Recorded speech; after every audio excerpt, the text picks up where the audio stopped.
Hey everyone, and welcome to the Good Doctor's Diagnose for Monday, September 30th. I'm Dr. Kristen, and I'm here today with a leadership thought that we're going to take from the head coach of the Philadelphia Eagles, Doug Pederson.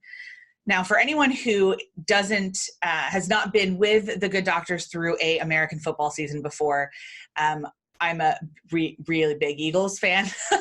When we won the Super Bowl a couple years ago, I was probably like some level of embarrassing on social media about it. Dr. Aaron's a big Steelers fan, and so we really do enjoy watching kind of stories about sports and leadership, and both of our coaches are excellent examples of leaders, but I'm going to talk to you about Doug.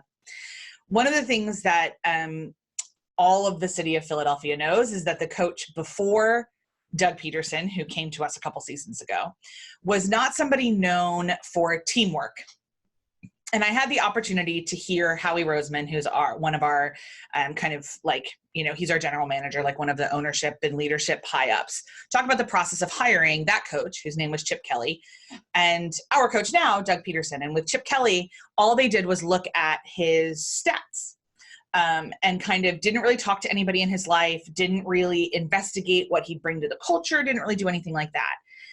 But with Doug, and that was terrible. It was a total failure. We had a losing record.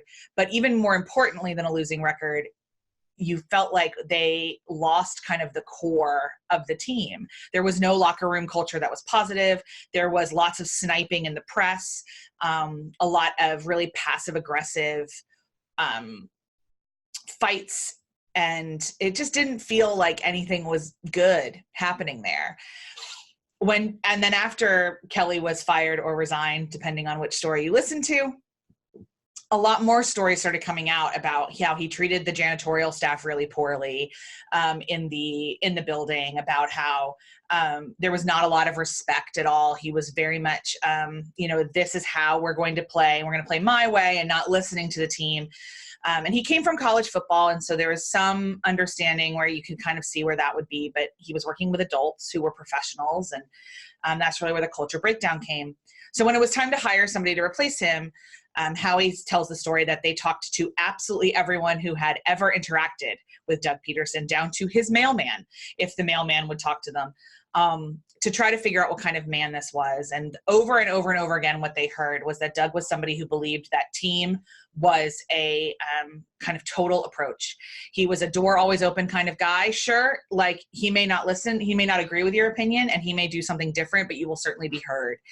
And one of the things that you can see, and the fruits of that, not only have we become a winning football program, but it is very evident in the way that the team talks about themselves, the way that the team talks about each other, the way that they kind of have each other's back in the press, that kind of spirit of leadership, that style of leadership is what for us has made all the difference. One of the things that he says a lot is that individuals can make things happen, but teams make miracles. Individuals can accomplish goals, but teams make miracles. And that's certainly what we have seen in the last couple of years in our city. And as we're sitting here at the beginning of another NFL season, we're certainly hoping for some more miracles and some more jewelry and maybe a couple more parades down Broad Street. So that's it for me. This wraps up September entirely in the Good Doctors Diagnose, and we'll see you on Wednesday. Have a good day until then. Bye.